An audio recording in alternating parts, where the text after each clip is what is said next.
অসংখ্য মন্ত্রণালয়ের প্রত্যক্ষ এবং পরোক্ষ দায়িত্বপ্রাপ্ত মন্ত্রী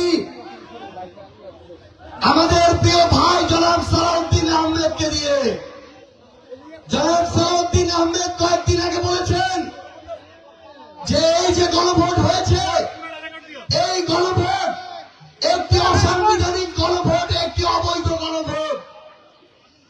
জনাব সালাউদ্দিন আহমেদের উদ্দেশ্যে বলতে চাই, এক মায়ের গর্ভে দুই যমজ সন্তান জন্মিত হয়।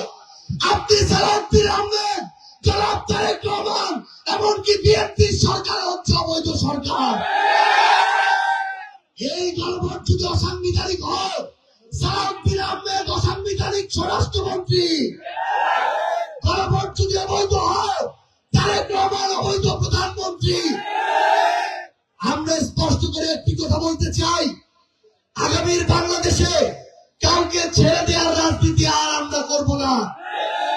সম্মানিত জামালপুরবাসী, আওয়ামী লীগের সময়ে এখানে কায়েদে আজমের পর অনেক আজম এসেছে। তারা যদি 10,000 কোটি টাকার কাজ এসেছিল, 5,000 কোটি টাকা লুটপাট করেছে। তারা নদী দখল করে তাদের নামে বিশ্ববিদ্যালয় করেছে। এই জায়গাগুলো দখল করে তাদের বাপদাদার সম্পত্তি তৈরি করেছে।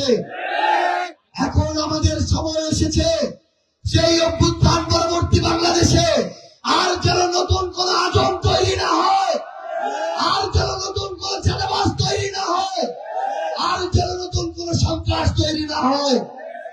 আমরা আপনাদেরকে কিছু স্পষ্ট কথা বলি, বিএনপি আমাদের সাথে অভ্যুত্থানে ছিল, তারা বিগত 17 বছর নিপীড়িত ছিল। আমরা শুধু সমালোচনা করার জন্য সমালোচনা করতে চাই না, কিন্তু আমরা যখন দেখি খাল খননের নামে খাল থেকে বালি লুটপাট হয়, মাটি লুটপাট হয়, পানি লুটপাট হয়, পারলে খালটাও লুটপাট হয়ে যায়। এই নতুন লুটপাটের রাজনীতি আমরা বাংলাদেশে হইতে দিব না। আমরা দেখি নতুন কার্ড খেলা শুরু হয়েছে। তারেক রহমান ফ্যামিলি কার্ড দেন, কৃষক কার্ড দেন, কার্ড দিতে দিতে এবার সর্বশেষ ইউনিভার্সাল কার্ড দেওয়ার কথা বলেছেন। আমরা তারেক রহমানের কাছে জানতে চাই, আপনার ওই কার্ডের মধ্যে চাঁদাবাজ কার্ড থাকবে কিনা সেটা জানতে চাই, দখলদার কার্ড থাকবে কিনা জানতে চাই, থানা দখলের কার্ড থাকবে কিনা জানতে চাই। যদি এই কার্ডগুলো ছাত্রদল, যুবদল, বিএনপির মাধ্যমে আগামীতে আমরা দেখি, মনে রাখবেন তারেক রহমান বাংলাদেশের মানুষ আপনাকে লাল কার্ড দেখাবে।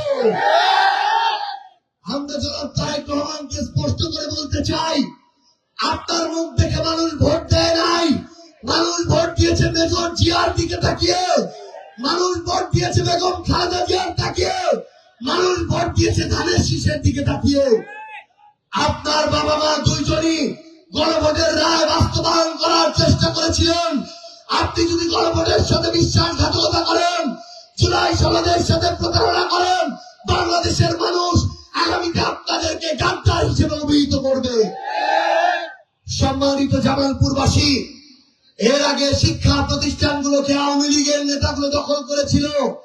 আমরা নতুন করে দেখছি শিক্ষা প্রতিষ্ঠানের ম্যানেজিং কমিটি থেকে শুরু করে সভাপতি, সেক্রেটারি, বিএনপি নেতারা এমন করে দখল করা শুরু করেছে, ওই শিক্ষা প্রতিষ্ঠানেও তারা সকল প্রকারের দখলদারি, ক্ষমতার অপব্যবহার, চাঁদাবাজি শুরু করেছে।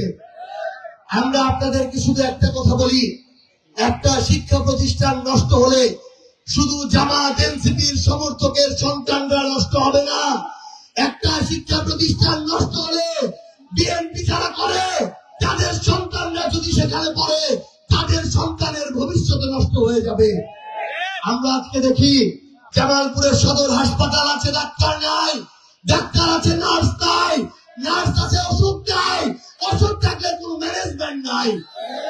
আমরা বিএনপি সরকারকে বলতে চাই, সদর হাসপাতালগুলোকে হাসপাতালে পাঠানোর ব্যবস্থা করেন। সদর হাসপাতালগুলোর যে অবস্থা, এগুলো থাকার চেয়ে না থাকা ভালো। কর্মকর্তা কর্মচারীরা এক একজন জমিদারের মতো আচরণ করে, আমার সাধারণ মানুষ চিকিৎসার জন্য ঘুরতে থাকে। আমরা আপনাদের আহ্বান করব, ভূমি অফিসকে চাঁদাবাজির আরেকটা কারখানা বানানো যাবে না। পুলিশের থানাগুলোকে ক্ষমতার অপব্যবহারের কোন অফিস বানানো যাবে না। আমাদের জামালপুরকে ঐক্যবদ্ধ ভাবে আমাদের রক্ষা করতে হবে।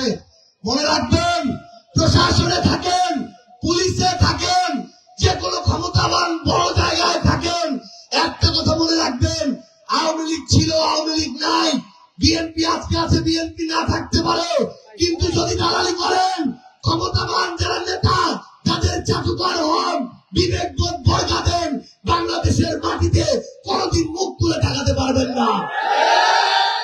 প্রশাসন থেকে পুলিশ, র্যাব থেকে সরকারি আমলা, সকলকে শুধু একটা কথা বলি, বিবেকবোধ একটা আছে। আপনি ডিসি হন, এসপি হন, ওসি হন, ইউএনও হন, দয়া করে কোন দলের দাস হয়ে যায় না। আপনি যদি দলের দাস হন, আগামীতে আপনার সন্তানের সামনে, এই সমাজের সামনে, রাষ্ট্রের সামনে কোনদিন মুখ তুলে টাকাতে পারবেন না। সম্মানিত জামালপুরবাসী, আমরা দেখছি আমাদের বিএনপি, তাদের কাছে আমাদের অনেক আশা। আমরা তাদের কাছে আহ্বান জানাতে চাই। আমরা দেখছি প্রত্যেকটা জায়গায় সরকারি কাজগুলোতে বালুর জায়গায় মাটি দেয়া হচ্ছে, 1 নম্বর ইটের জায়গায় 3 নম্বর ইট দেওয়া হচ্ছে, 30 লাখ টাকার মধ্যে 20 লাখ টাকা, 10 লাখ টাকা ধান্দাবাজি করা হচ্ছে। এগুলো আমাদেরকে ঐক্যবদ্ধ ভাবে বন্ধ করতে হবে। আমাদের সন্তানদের জন্য আমরা কর্মসংস্থান চাই, আমরা আমাদের সীমান্তকে রক্ষা করতে চাই, আমরা আমাদের বিদ্যুতের সংকটের শেষ দেখতে চাই। আমরা মিডিয়ার ভাই বোনদেরকে একটা কথা বলি, আপনারা আপনাদের সত্য সংবাদটা পাঠাবেন। মনে রাখবেন, মিডিয়া যদি সমাজের দর্পণ না হতে পারে, তাহলে আগামীর বাংলাদেশে আবার বিপথে যেতে হবে। সেই জায়গাটা আপনাদের রক্ষা করতে হবে। পরিশেষে আপনাদের সবাইকে ধন্যবাদ জানাই এবং আমাদের শামীম ভাইকে নিয়ে শুধু একটা কথা বলি, আমাদের শামীম ভাইকে আমরা প্রার্থী দিয়েছি। তিনি যদি আজকের পর কোনদিন কোন অন্যায় অপকর্ম জুলুমের সাথে জড়িত হন, আমরা তার প্রার্থীটা পরিহার করব। নতুন যদি কোনো ভালো মানুষ আসে, আমরা তাকেও বেছে নিব, কিন্তু সেই মানুষটা যদি আমাদের খেয়ানত না করে, দয়া করে তাকে ভোট দিয়ে সমর্থন করে তার সাথে থাকবেন ইনশাআল্লাহ। সবাই শামীম ভাইয়ের সাথে থাকবেন।